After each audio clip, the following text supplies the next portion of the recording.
मैं पूछ सकता हूं मान्यवर, इतना मुझे पूछते हैं सारे लोग, केरल सरकार ने क्या किया?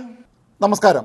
ഉരുൾപൊട്ടലിനെക്കുറിച്ച് കേരള സർക്കാരിന് ഒരാഴ്ച മുമ്പ് മുന്നറിയിപ്പ് നൽകിയിരുന്നു എന്ന് കേന്ദ്ര ആഭ്യന്തരമന്ത്രി അമിത് ഷാ. രാജ്യസഭയിലാണ് അദ്ദേഹം ഇക്കാര്യം വ്യക്തമാക്കിയത്. ജൂലൈ 23 തന്നെ കേരള സർക്കാരിന് കേരളത്തിൽ ഉരുൾപൊട്ടലുണ്ടാകാൻ സാധ്യതയുള്ള കാര്യം അറിയിച്ചിരുന്നു. മാത്രവുമല്ല NDRF സംഘത്തെയും കേരളത്തിലേക്ക് നിയോഗിച്ചിരുന്നു. സംസ്ഥാന സർക്കാർ ആളുകളെ യഥാസമയത്ത് ഒഴിപ്പിച്ചില്ല എന്ന് അമിത് ഷാ വ്യക്തമാക്കി. പ്രകൃതി ദുരന്തങ്ങളെക്കുറിച്ച് 7 ദിവസം മുമ്പെങ്കിലും മുന്നറിയിപ്പ് നൽകാൻ സാധിക്കുന്ന രാജ്യങ്ങളിലൊന്നാണ് ഇന്ത്യ. NDRF സംഘങ്ങളുടെ വരവോടെ സംസ്ഥാന സർക്കാർ ജാഗ്രത കാട്ടിയിരുന്നുവെങ്കിൽ ഉരുൾപൊട്ടൽ കാരണമുള്ള മരണങ്ങൾ കുറയ്ക്കാമായിരുന്നു എന്നും അമിത് ഷാ പറഞ്ഞു. വയനാട് ദുരന്തത്തെ നേരിടാൻ സംസ്ഥാന സർക്കാരിന് ജനങ്ങൾക്കൊപ്പം മോദി സർക്കാർ പാറ പോലെ ഉറച്ചു നിൽക്കുമെന്നും അമിത് ഷാ രാജ്യസഭയിൽ പറഞ്ഞു. ജൂൺ 23 2 തവണയാണ് കേന്ദ്ര സർക്കാർ കേരളത്തിന് ഉരുൾപൊട്ടൽ മുന്നറിയിപ്പ് നൽകിയത്. 7 ദിവസം മുമ്പേ മുന്നറിയിപ്പ് നൽകിയിട്ടും കേരളം എന്ത് ചെയ്തുവെന്നും അമിത് ഷാ ചോദിച്ചു. പ്രളയ ഭീഷണിയുള്ള സംസ്ഥാനങ്ങളുടെ കൂട്ടത്തിലാണ് കേരളത്തെ കേന്ദ്ര കാലാവസ്ഥാ വകുപ്പ് ഉൾപ്പെടുത്തിയിരിക്കുന്നത്. ആ നിലയ്ക്ക് നേരത്തെ നൽകുന്ന കാര്യങ്ങൾ കേരളം ഗൗരവത്തിൽ പരിഗണിക്കണമായിരുന്നു എന്നും അമിത് ഷാ ചൂണ്ടിക്കാട്ടി. ശാന്തവും അതേസമയം ശക്തവുമായ ഭാഷയിലാണ് കേരളത്തിലെ പല ഭാഗങ്ങളിൽ നിന്ന് ഉയരുന്ന വിമർശനത്തെ അമിത് ഷാ രാജ്യസഭയിൽ വളരെ സമർത്ഥമായി നേരിട്ടത്. കേന്ദ്ര സർക്കാരിൻ്റെ നിലപാടുകളും എന്തൊക്കെ നടപടികൾ സ്വീകരിച്ചു എന്നുള്ള കാര്യവും വളരെ വ്യക്തമായി തന്നെ അമിത് ഷാ രാജ്യസഭയെ അറിയിച്ചു. सबसे पहले इस घटना में जितने भी लोग हताहत हुए हैं, जो घायल हुए हैं, वो सभी के परिवारजनों के साथ मैं मेरी संवेदना व्यक्त करना चाहता हूं और बड़े दुख के साथ आज मैं उनके प्रति अपार संवेदना के साथ इस सदन में खड़ा हुआ हूं। जैसा मैंने पहले कहा कि सरकार की ओर से जवाब श्री नित्यानंद राय ही देने वाले हैं। जब यहां पर 1 घंटे की चर्चा आपने अनुमोदित की, तब मुझे था कि आज का दिन शायद राजनीति से परे रहेगा, इस पर राजनीतिक टीका टिप्पणियां नहीं होगी। खैर, उद्देश्य से या जानकारी के अभाव से कुछ टिप्पणियां भी हुई और कुछ सदन को पूरा देश देखता है, इसलिए देश के सामने कोई गलतफहमी न हो जाए, इसलिए मैं स्पष्टता करने के लिए खड़ा हुआ। दोषारोपण हुआ या जानकारी के अभाव में मुझे मालूम नहीं है, मगर मुझे स्पष्टता करनी है माननीय महोदय, आपके माध्यम से सदन से और सदन के माध्यम से पूरे देश को।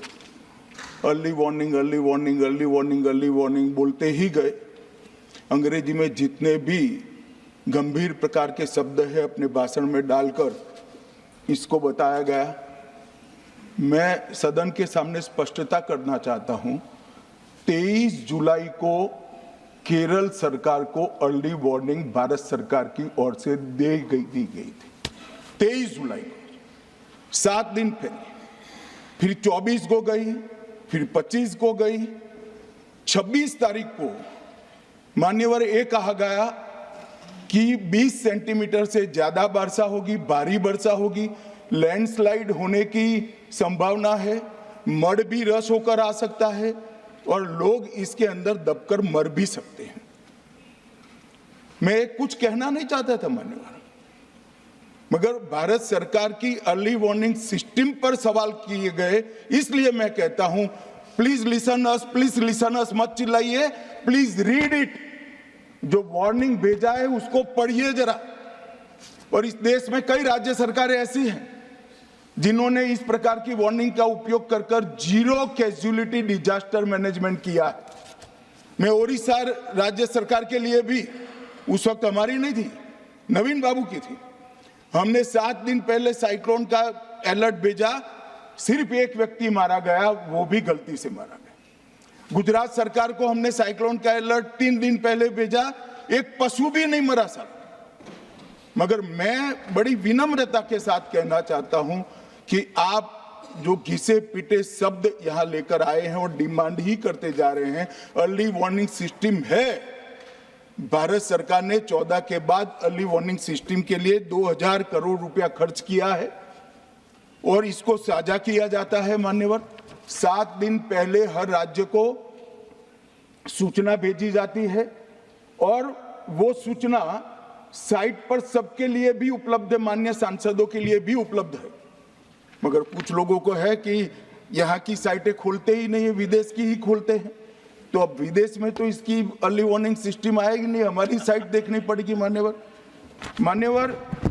वर्षा, एक मिनट आप सुनो भाई, मैंने ध्यान से आपको सुना है, सुनिए जरा। नो डोंट ब्रदर प्लीज, इस तरह से नहीं चलेगा, ये सदन I will है। not allow. The facts and figures and details are being imparted. Please, मान्यवर, Honorable Minister. मैं तो उस उद्देश्य से ही कहता हूं, इसको सुनकर सभी राज्य अलर्ट हो, अर्ली में अलर्ट हो जाए। मेरा किसी को ताना लगाने का आशय नहीं है। वर्षा के लिए अर्ली वार्निंग सिस्टम है, हीट वेव के लिए है, तूफान के लिए है, चक्रवात के लिए है, यहां तक बिजली के लिए भी अर्ली वार्निंग सिस्टम है, जो 10 मिनट पहले बिजली अक्षांश रेखांक के साथ कहां गिरेगी वो सीधा कलेक्टर को इन्फॉर्म करती, मगर इसका कोई जिक्र नहीं कर रहा है। मैं तो मानता हूं जानकारी का अभाव होगा, जानकारी का अभाव है तो भी ठीक नहीं है, और राजनीति है मान्यवर तो बहुत दुखद है। मान्यवर, कई सारे राज्यों ने इसका उपयोग भी किया है और परिणाम भी आए हैं, और इस अर्ली वार्निंग सिस्टम के तहत मैं आज सदन को बताना चाहता हूं, 23 तारीख को ही मेरे ही अनुमोदन से 9 एनडीआरएफ की टीमें केरल के लिए रवाना हो गई थी कि वहां लैंडस्लाइड आ सकता है। भारत सरकार ने 9 एनडीआरएफ की टीमें विमान से वहां भेजी। मैं पूछ सकता हूं मान्यवर, इतना मुझे पूछते हैं सारे लोग, केरल सरकार ने क्या किया? अनधिकृत लोग रह रहे थे, नहीं रह रहे थे, मगर वल्नरेबल सिचुएशन तो थी। इनको शिफ्ट किया गया क्या? क्यों नहीं किया गया? कौन रोकता था? और शिफ्ट किया तो मरे कैसे? शिफ्ट पहले नहीं किया गया है, बाद में किया गया है। जितना बोलोगे उतना नुकसान होगा। मैं बोलना नहीं चाहता, परंतु जब आप आरोपात्मक तरीके से बात करते, मैं शांति से यहां बैठकर सुनने ही आया। मान्यवर, मैं आज आपके माध्यम से कहना चाहता हूं कि early warning system Narendra Modi ji 2014 में प्रधानमंत्री बने, 2016 से ये प्रोजेक्ट चालू हुआ और 23 तक दुनिया की सबसे आधुनिक अर्ली वार्निंग सिस्टम कहीं पर है तो भारत में, और इसका